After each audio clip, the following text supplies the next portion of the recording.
दृष्टि आईएएस के to the point programme में आपका स्वागत है। आज का हमारा टॉपिक है भारत और अमेरिका के बीच हुआ BECA समझौता। आइए सबसे पहले देखते हैं कि यह चर्चा में क्यों है।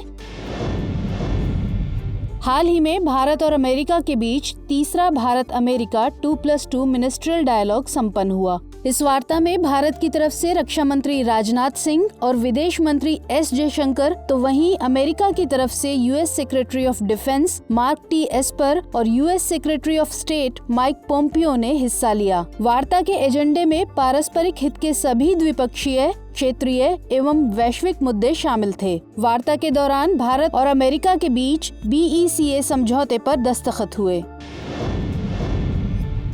अब जानते हैं BECA के बारे में। BECA का पूरा नाम basic exchange and cooperation agreement है। दरअसल अमेरिका अपने नजदीकी पार्टनर एवं मित्र देश के साथ मिलिट्री के बीच इंटरऑपरेबिलिटी को बढ़ावा देने तथा हाई एंड टेक्नोलॉजी की बिक्री के लिए 4 फाउंडेशनल एग्रीमेंट्स हस्ताक्षर करता है और इन 4 समझौतों में से एक है BECA। यह चौथा फाउंडेशनल एग्रीमेंट है जिस पर अभी तक भारत और अमेरिका ने हस्ताक्षर नहीं किए थे। अन्य 3 फाउंडेशनल एग्रीमेंट्स हैं GSOMIA, LEMOA और COMCASA यानी COMCASA। इस पर भारत और अमेरिका पहले से हस्ताक्षर कर चुके हैं। आइए संक्षेप में समझते हैं BECA के महत्व एवं भारत को BECA से होने वाले फायदों को। इसके तहत दोनों देश रक्षा उद्देश्यों के लिए सैटेलाइट और अन्य इंटेलिजेंस डेटा शेयर कर सकते हैं। इसके अलावा अब भारत अमेरिका के जियोस्पेशियल इंटेलिजेंस डेटा का उपयोग कर सकता है, जिसमें भारत की मिसाइल और ड्रोन जैसे हथियारों का एक्यूरेसी लेवल बढ़ेगा। अब टोपोग्राफिकल एवं एरोनॉटिकल डेटा के साथ साथ एडवांस्ड प्रोडक्ट्स तक भारत की पहुंच सुनिश्चित होगी, जिससे भारत के नेविगेशन और टारगेटिंग में सहायता मिलेगी। यह भारत और अमेरिका के एयरफोर्स के बीच सहयोग में भी एक अहम भूमिका निभाएगा। साथ ही अमेरिका LAC पर चीनी सैनिकों की हरकत एवं हथियारों की तैनाती से संबंधित डेटा को भी भारत के साथ साझा करेगा और दोनों देश सैटेलाइट इमेजेस, टेलीफोन इंटरसेप्ट्स भी साझा करेंगे। अब जानते हैं अन्य 3 फाउंडेशनल एग्रीमेंट्स के बारे में।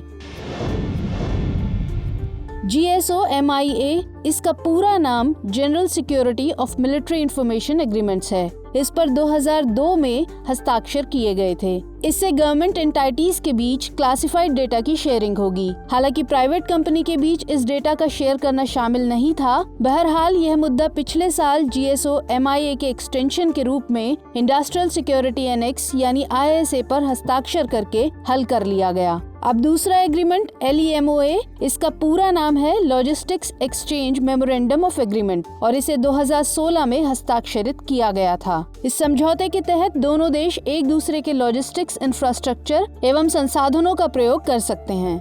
LEMOA के तहत ही पहली बार बीते सितंबर को US नेवी का एक maritime petrol aircraft port Blair पर रिफ्यूलिंग के लिए लैंड हुआ था। इसके अलावा भारत के वॉरशिप LEMOA के तहत ही ईंधन भरने के लिए समुद्र में US नेवी के टैंकर का भी प्रयोग करते हैं। तीसरे एग्रीमेंट COMCASA की बात करें तो इसका पूरा नाम communications compatibility and security agreement है और 2018 में इस पर दस्तखत किए गए थे। यह एग्रीमेंट 10 वर्ष के लिए वैध है। इसके तहत दोनों देशों की सेनाओं के बीच सुरक्षित कम्युनिकेशन होता है। इस समझौते के तहत प्राप्त किए गए डेटा को भारत की सहमति के बिना किसी व्यक्ति या एंटिटी को ट्रांसफर या डिस्क्लोज नहीं किया जा सकता।